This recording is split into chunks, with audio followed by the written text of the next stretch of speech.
Vamos abrir então nossas Bíblias em Hebreus capítulo 10. Eu quero ler os versos de 1 a 22 aqui nesse capítulo, e nós daremos sequência a esta série A Sombra do Cordeiro. E hoje especialmente eu quero falar para vocês sobre o Cordeiro de Deus. Hebreus 10, a partir do verso 1, está dizendo assim: a lei constitui apenas uma sombra, um vislumbre das coisas boas por vir, mas não as coisas boas em si mesmas. Os sacrifícios são repetidos todos os anos, mas nunca puderam purificar inteiramente aqueles que vêm adorar. E se tivessem esse poder, já não precisariam existir, pois os adoradores teriam sido purificados de uma vez por todas. E a consciência de seus pecados teria desaparecido. Em vez disso, esses sacrifícios os lembravam de seus pecados todos os anos, pois é impossível que o sangue de touros e bodes remova o pecado. Por isso, quando Cristo veio ao mundo, disse: não quiseste sacrifícios nem ofertas, contudo me deste um corpo para oferecer. Não te agradaste de holocaustos, nem de outras ofertas pelo pecado. Então eu disse: aqui estou para fazer tua vontade, ó Deus, como está escrito a meu respeito no livro. Primeiro Cristo disse: não quiseste sacrifícios, nem ofertas, nem holocaustos, nem ofertas, nem te agradastes delas, embora sejam exigidas pela lei. Então acrescentou: aqui estou para fazer tua vontade. Ele cancela a primeira aliança a fim de estabelecer a segunda, pois a vontade de Deus era que fôssemos santificados pela oferta do corpo de Jesus Cristo de uma vez por todas. O sacerdote se apresenta todos os dias para realizar os serviços sagrados e oferece repetidamente os mesmos sacrifícios que nunca podem remover os pecados. Nosso sumo sacerdote, porém, ofereceu a si mesmo como único sacrifício pelos pecados, válido para sempre. Então sentou-se no lugar de honra à direita de Deus, e ali aguarda até que todos os seus inimigos sejam humilhados e postos debaixo de seus pés. Porque mediante essa única oferta, ele tornou perfeitos para sempre os que estão sendo santificados. E o Espírito Santo também testemunha que isso é verdade, pois diz: esta é a nova aliança que farei com o meu povo, depois daqueles dias, diz o Senhor. Porei minha lei em seu coração e as escreverei em sua mente. E acrescenta: e nunca mais me lembrarei de seus pecados e seus atos de desobediência. Onde os pecados foram perdoados, já não há necessidade de oferecer mais sacrifícios. Portanto, irmãos, por causa do sangue de Jesus, podemos entrar com toda a confiança no lugar santíssimo. Por sua morte, Jesus abriu o caminho novo e vivo através da cortina que leva ao lugar santíssimo.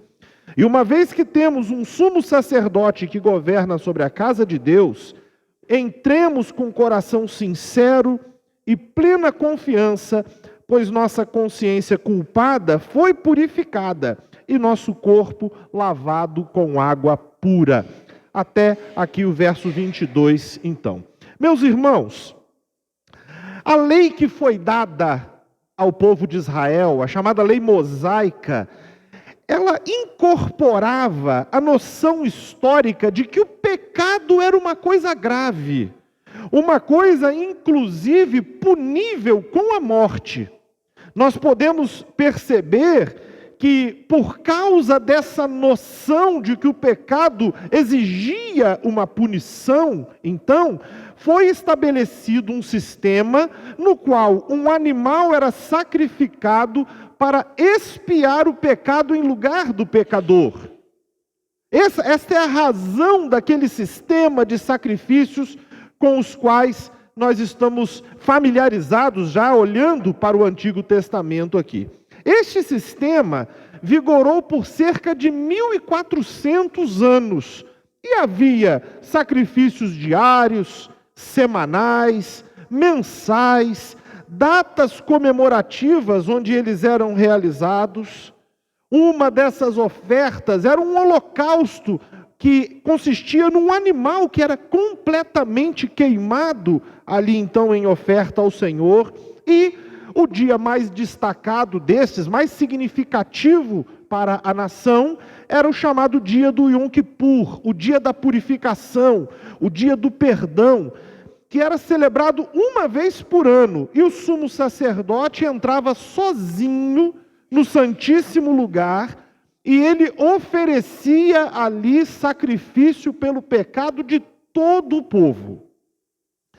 Mas o que nós acabamos de ler aqui na carta aos Hebreus, e eu gostaria que você voltasse os seus olhos para o capítulo 10 mais uma vez, e me acompanhasse a partir do verso 1, então.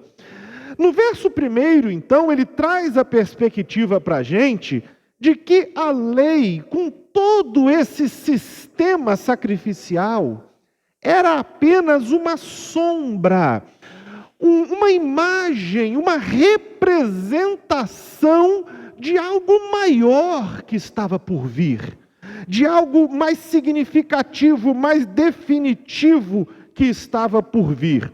Os sacrifícios, diz ainda o verso 1, eram repetidos todos os anos, mas nunca puderam purificar inteiramente os que o apresentavam.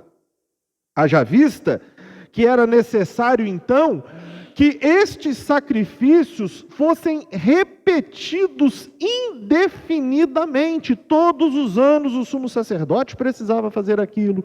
Alguém que por acaso apresentasse uma oferta hoje pelo pecado, ele precisava voltar e repetir em outro momento posterior. O verso de número 3 vai mostrar para a gente que isso tudo servia então para lembrar continuamente o povo dos seus pecados. Servia apenas para fazê-los entender isso. Estes sacrifícios, olha para o versículo de número 4 aí comigo, não podiam remover os pecados, porque é impossível que o sangue de animais pudesse remover os pecados do homem. Não tinham condições para isso. Seria necessário que um homem específico fizesse isso. E é quando a carta, então, volta-se para a pessoa de Jesus Cristo. Observa aí os versos de 5 a 10 junto comigo. Ele vai nos fazer perceber que Jesus tinha consciência de que Deus não estava em busca de sacrifícios. O Senhor não estava exatamente atrás disso, não era isso que ele precisava. Não eram holocaustos, não eram ofertas pelo pecado. E ele diz assim: mas me deste um corpo para oferecer. O Senhor Jesus entende-se ali como alguém que estava para Ele mesmo oferecer um sacrifício, então, e cumprir aquilo que o Senhor mandasse que Ele fizesse. Nesse pedaço da carta aos Hebreus, ele está fazendo uma citação lá do Salmo 40. Você nem precisa abrir lá agora, mas se você olhar no Salmo 40, a partir do versículo 6, você verá que ali Davi está falando sobre a necessidade de um coração sincero, porque aqueles sacrifícios desprovidos de um coração sincero, isso não teria valor algum. E mesmo quando nós pensamos em alguém com um coração sincero, somente Jesus, em sua obediência perfeita ao Pai, estava habilitado para apresentar um sacrifício perfeito. Fora disso, qualquer tentativa, ela na verdade, ela não alcançava a sua pretensão. E aí, Hebreus 10, então, versículos 9 e 10 vão dizer que ele cancelou as ofertas da primeira aliança para estabelecer a nova aliança na qual somos santificados definitivamente pela oferta do corpo de Cristo. O Senhor então estabelece um novo paradigma. Ele estabelece uma nova perspectiva. Aquela antiga aliança com todos aqueles sacrifícios repetidos ali indefinidamente, sem conseguir purificar, ela é substituída pela nova aliança, onde nós somos santificados de forma definitiva pela oferta do corpo de Cristo. Vale a pena a gente se lembrar daquele momento quando João Batista viu Jesus que se aproximava, então, e ele disse: vejam, é o Cordeiro de Deus que tira o pecado do mundo. Lembra disso lá de João 1:29? Ele olha para Jesus e ele reconhece Jesus como sendo o Cordeiro de Deus, o Cordeiro providenciado por Deus, o Cordeiro que efetivamente tiraria o pecado do mundo. Da mesma forma, então, como no sistema sacrificial judaico, o animal recebia a culpa pelo pecado do indivíduo, naquele rito, como nós vimos, tanto pelos que iam apresentar a sua oferta e também pelo sumo sacerdote, quando assim o fazia, ele precisava colocar a mão sobre aquele animal, confessar o seu pecado. Era como se simbolicamente ele estivesse transferindo para o animal aquela culpa. E da mesma maneira, então, como aquele animal recebia a culpa pelo pecado do indivíduo, Jesus carregaria a culpa do pecado da humanidade. Esse Cordeiro de Deus receberia sobre si a culpa do pecado da humanidade. Eu acho muito interessante nós nos lembrarmos lá de Mateus capítulo 26, versículo 28, ali o Evangelho de Mateus está relatando o momento em que o Senhor Jesus está reunido com os seus discípulos e celebrando a ceia, e ele faz uma afirmação ali, comparando o cálice que simbolizava o seu sangue derramado como sacrifício para perdoar os pecados de muitos. O Senhor Jesus entendia objetivamente a si mesmo como sendo aquele cujo sangue, o cordeiro cujo sangue seria derramado para o perdão de pecados. Chama a minha atenção também um outro homem na Bíblia, o Caifás, que era o sumo sacerdote ali no tempo em que Jesus desenvolveu o seu ministério terreno. E Caifás, ele foi responsável por entregar Jesus na mão dos romanos para que fosse morto, e sem entender muito bem o que fazia, porque essa fala dele se dá no contexto de uma conspiração. Mas em João capítulo 11, e eu quero ler esse texto com vocês, se você puder me acompanhe nele.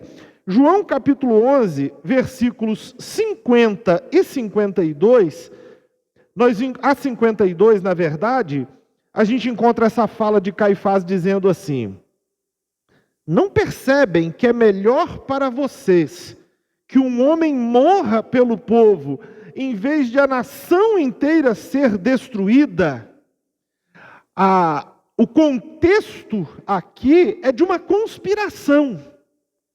No entendimento de Caifás, se Jesus fosse aniquilado, aquilo evitaria que a nação tivesse complicações com o governo romano local. Mas aí vira Mateus e diz o seguinte, a partir do verso 51. Não disse isso por si mesmo, mas sendo o sumo sacerdote naquele ano, profetizou que Jesus morreria pela nação inteira. E não apenas por aquela nação, mas para reunir em um só corpo todos os filhos de Deus espalhados ao redor do mundo. O Cordeiro de Deus estava ali. Ainda que Caifás não o reconhecesse, não pudesse compreender, mas ele foi um instrumento ali para fazer uma declaração que se mostrou tremendamente verdadeira, então, porque Cristo Jesus morreria pelos pecados da nação, não só da nação, mas do mundo todo. E finalmente, Vale a pena nós citarmos Pedro também, na sua primeira carta, o apóstolo Pedro, na primeira carta, capítulo 1, versículos 18 e 19, falando sobre Jesus, ele diz o seguinte: pois vocês sabem que o resgate para salvá-los do estilo de vida vazio que herdaram de seus antepassados, não foi pago com simples ouro ou prata que perdem seu valor, mas com o sangue precioso de Cristo, o Cordeiro de Deus, sem pecado e nem mancha. Pedro compreendia com muita clareza também que Jesus Cristo era o Cordeiro de Deus que fora enviado para a remissão dos pecados. Voltando então para Hebreus, capítulo 10, agora eu quero ver a partir do verso 11 com você. A carta aos Hebreus, ela fala de Jesus como sendo o cordeiro que é oferecido, mas ela também fala dele como sendo o sacerdote que oferece o sacrifício perfeito. Enquanto os sacerdotes ofereciam sacrifícios repetidamente, que nunca puderam remover pecados, é o que diz aí o verso 11, o nosso sumo sacerdote, ele ofereceu a si mesmo. E ele ofereceu como um sacrifício único, válido para sempre, de uma forma completa, definitiva, 100% eficaz. A diferença entre o que os sacerdotes faziam e aquilo que o nosso sumo sacerdote Jesus fez, é explicada aí mesmo na carta aos Hebreus, no capítulo 9, nos versículos de 12 a 14. Eu vou lê-lo aqui com vocês também. Ele diz assim sobre o Senhor Jesus, ele diz: com o seu próprio sangue, e não com o sangue de bodes e bezerros, entrou no lugar santíssimo de uma vez por todas e garantiu redenção eterna. Se, portanto, o sangue de bodes e bezerros e as cinzas de uma novilha purificavam o corpo de quem estava cerimonialmente impuro, imaginem como o sangue de Cristo purificará nossa consciência das obras mortas, para que adoremos o Deus vivo, pois pelo poder do Espírito eterno, Cristo ofereceu a si mesmo a Deus como sacrifício perfeito. Então nós vemos aqui a explicação dessa diferença. A diferença estava na qualidade do sacrifício que era apresentado também.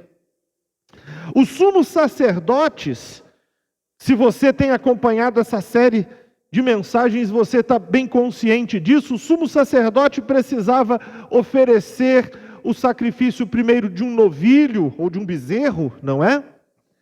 Depois ele precisava oferecer um sacrifício de um bode pela nação, para ali expiar os pecados da nação. Mas esse texto vem mostrando para a gente que o nosso sumo sacerdote entra diante de Deus, não com sangue de animais, mas com o seu próprio sangue.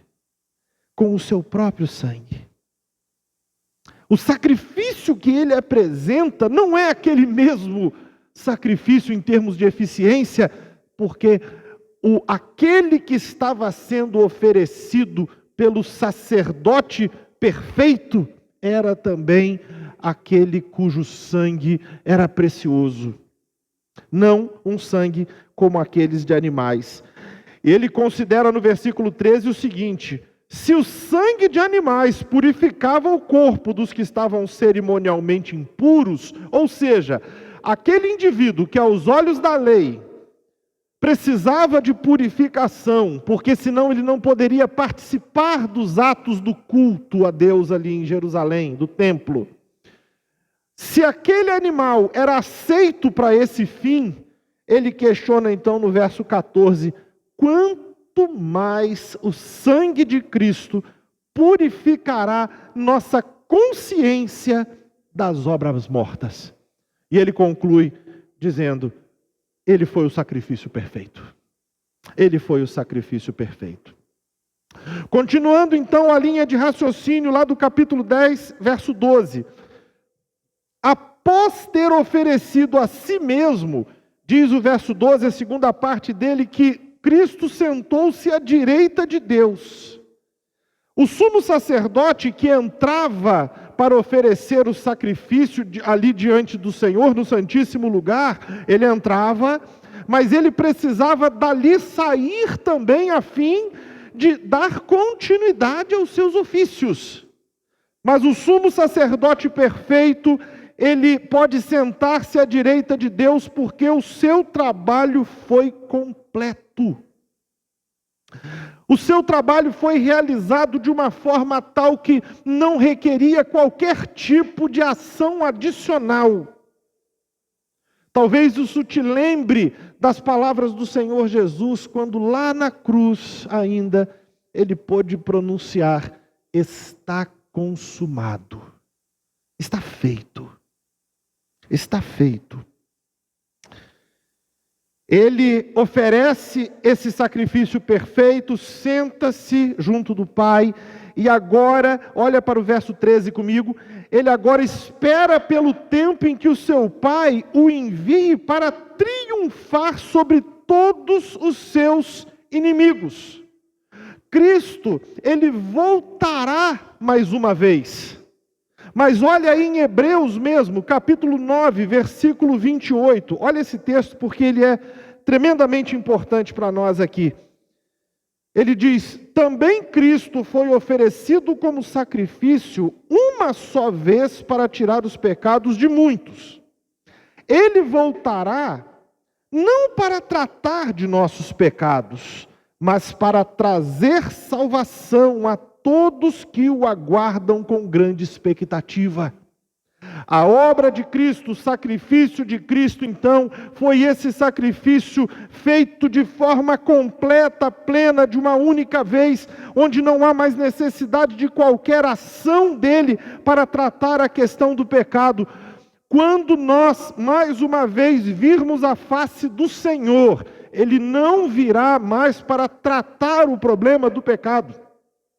Porque o problema do pecado foi completamente resolvido por ele.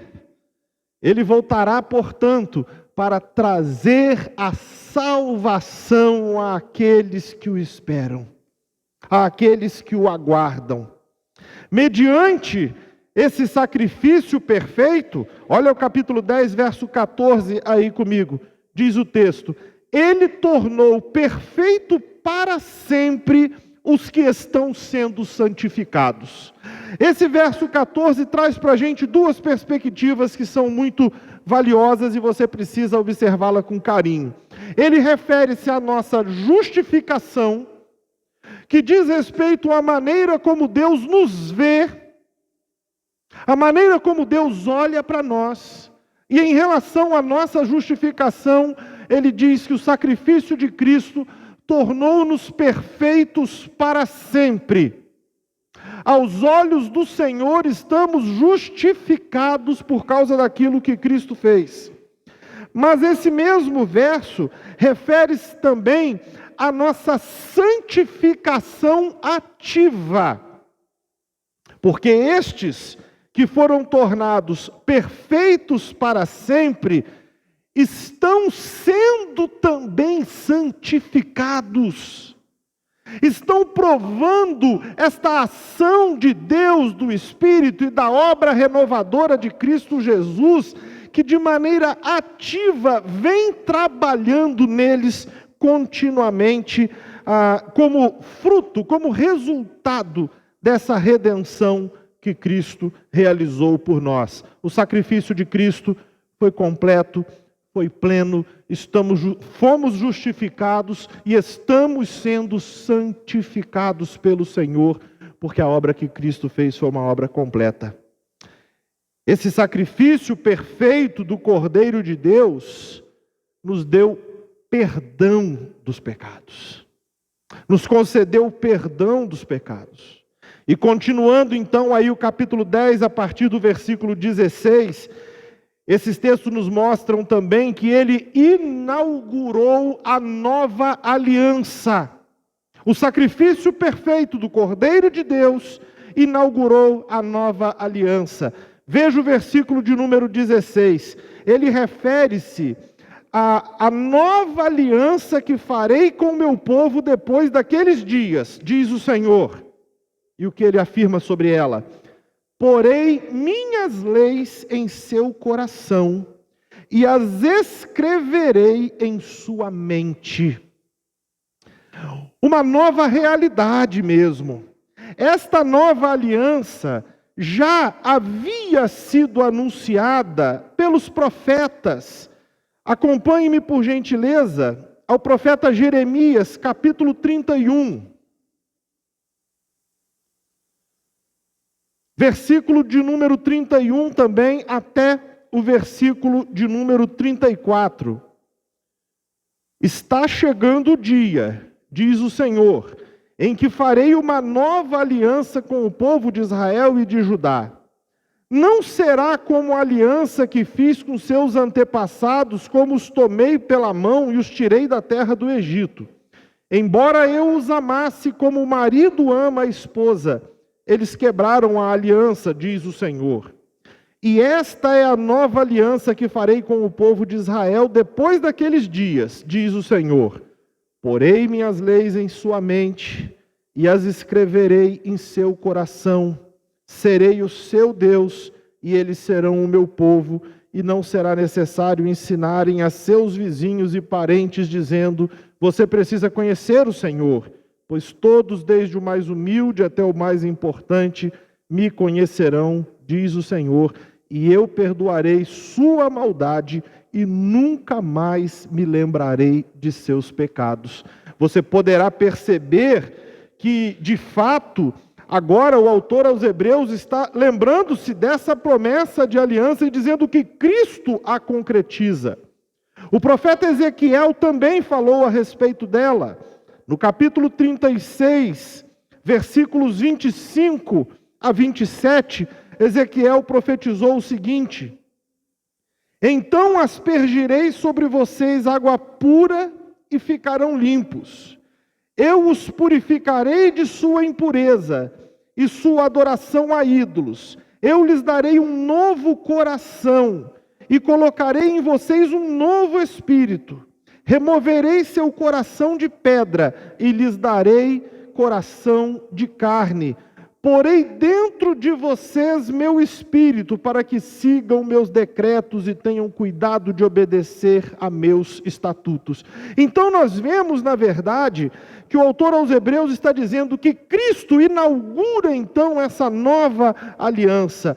Nesta nova aliança, retomando lá o capítulo 10 de Hebreus, a partir do verso 17, os pecados são perdoados. As acusações já não pesam contra nós. E no verso 18, não há nenhum outro sacrifício que se faça necessário. Esta nova aliança nos concedeu um acesso novo, especial a Deus. Enquanto na antiga aliança, apenas o sumo sacerdote podia entrar na presença de Deus para oferecer ali os seus sacrifícios. Na nova aliança, Jesus, versículo 20, por sua morte, abriu um caminho novo através da cortina que leva ao Santíssimo Lugar. De modo que nós podemos ter acesso ao Senhor e adorá-lo num nível de proximidade como nunca antes fora possível. Podemos então, versículo 22, entrar diante dele com um coração sincero e plena confiança. Por quê? Vocês se lembram que o sumo sacerdote ele precisava se purificar antes de entrar na presença de Deus. Mas o que Cristo fez por meio do seu sacrifício, versículo 22, nós tivemos a nossa consciência e o nosso corpo purificados. porque o sacrifício do Cordeiro perfeito de Deus promoveu isso para nós. Meus irmãos, há tantas bênçãos espirituais decorrentes disso, do que Cristo fez. Eu quero refletir com vocês sobre 3 coisas que devem estar evidentes para nós aqui. A primeira delas, que é uma lição importante para nós, é que nada é mais elevado, nobre ou mais poderoso que o sangue de Jesus para nos livrar da condenação do pecado. De fato, todo o resto é insuficiente para salvar. Todo o resto é insuficiente para isso. Nenhum tipo de sacrifício feito pelo ser humano pode produzir os efeitos que o sangue de Jesus, derramado ali naquela cruz, pôde produzir. Nenhum sacrifício humano é capaz de fazer isso. Nenhuma filosofia religiosa, ainda que pareça algo sofisticado, refinado, atraente em suas argumentações, nenhuma filosofia religiosa poderá tornar o homem justo diante de Deus. Nós os seres humanos, somos muito inclinados a criar rituais, fórmulas religiosas, mas nenhuma delas carrega em si mesmo, a capacidade de purificar. Mesmo a velha aliança, que foi ordenada por Deus, era limitada. Os seus efeitos não eram plenos, sendo no máximo, como o autor aqui da carta aos Hebreus diz, uma sombra, uma representação daquilo que Jesus Cristo é e daquilo que Ele faria de uma forma definitiva. Portanto, nós somente seremos santificados pela oferta do corpo de Jesus Cristo sobre a cruz do Calvário. E por isso, cada um de nós deve voltar-se para Jesus Cristo e abandonar tudo o que não pode salvar. Tudo o que não é capaz de salvar. Qualquer outra expectativa de redenção, se não for por meio do sangue de Cristo, que de fato cobre o nosso pecado, ela deve ser abandonada. E o que nós precisamos, então, ativamente fazer é reconhecermos Jesus Cristo. Assim como João Batista, olhando para ele, o reconheceu e disse: este é o Cordeiro de Deus, que tira o pecado do mundo. Que nós possamos reconhecer Jesus também como Cordeiro de Deus. Como aquele único que pode remover os pecados da humanidade. João Batista apontava para ele, e é hora de nós, de fato, nos voltarmos para ele e o seguirmos realmente. A segunda lição que eu quero destacar aqui com você é que Deus enviou um sumo sacerdote perfeito, que ofereceu um sacrifício perfeito e garantiu uma salvação perfeita, completa, definitiva. Se nós por acaso tivéssemos que tratar uma pessoa gravemente ferida, hipoteticamente ferida por uma arma de fogo, seria sensato aplicar um band-aid sobre a ferida e dizer, vai ficar tudo bem? Não seria. Nenhum de nós trataria um ferimento grave como este dessa forma. Nenhum de nós faria. Seria necessário uma intervenção competente e importante porque de outra forma aquela pessoa corria o risco de morrer. Aquele sistema sacrificial judaico servia como uma espécie de paliativo para a questão do pecado. Fazia com que o indivíduo se tornasse consciente da presença dele, mas nunca chegou a purificar de fato. Foi necessário, então, uma ação que fosse efetiva e trouxesse solução para a questão do pecado, que pudesse resolver o problema do pecado de uma forma completa e definitiva. E esta segurança nós só a encontramos em Jesus Cristo. Porque Ele sim é o sumo sacerdote. O capítulo 8 aí de Hebreus, no verso 2, vai dizer que Ele é esse sumo sacerdote que ministra no verdadeiro santuário, não aquele santuário construído por mãos humanas. Ele é esse sacerdote que atua de fato no verdadeiro santuário e que ofereceu a Deus não um sangue qualquer, nem mesmo uma outra coisa pretensamente valiosa, como o apóstolo Pedro cogitou e falou, não foi prata ou ouro que foi usado para a redenção de vocês, mas foi o sangue precioso de Cristo, o Cordeiro de Deus. Nós só encontramos tal segurança para que o pecado de fato tenha sido solucionado, se nós nos voltarmos para Jesus. Só Ele nos oferece tal condição.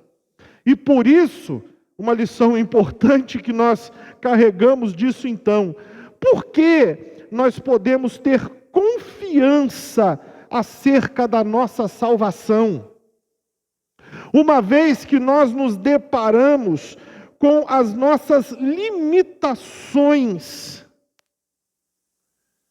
Porque nós sabemos que Jesus Cristo ofereceu aquele sacrifício único e válido para sempre.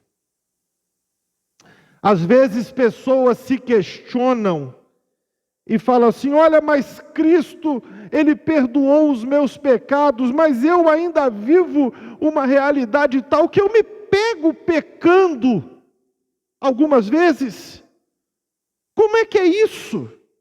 Imaginem se por acaso Jesus fosse como que uma arrumadeira que ajeita um lugar e de repente ele olha e fala assim, meu Deus, já bagunçaram tudo outra vez. O Senhor Jesus, Ele fez um sacrifício único, de uma só vez, mas eficiente e eficaz para cobrir o pecado do ser humano, sem necessidade de que esse sacrifício seja renovado. Que coisa maravilhosa é isso para nós. Sabermos que aquilo que Cristo fez nos dá segurança. Ele era o sumo sacerdote perfeito que ofereceu o sacrifício perfeito, ou seja, ele tem as credenciais para nos dar essa segurança de que o problema do pecado foi completamente resolvido. Completamente resolvido. E finalmente, a última coisa que quero destacar com você é que a nova aliança, esta inaugurada por Jesus, destacada aqui em Hebreus, essa nova aliança, ela gerou também uma nova realidade. Porque o grande diferencial entre a nova aliança e a antiga aliança está no fato de que a lei do Senhor está gravada no coração e na mente dos salvos. Há uma transformação de fato interior vivida nessa nova aliança. Quando nós estamos em Cristo, nós somos regenerados. temos a nossa mente transformada, o nosso coração transformado. Ela trouxe, portanto, a experiência real de uma vida transformada para o crente.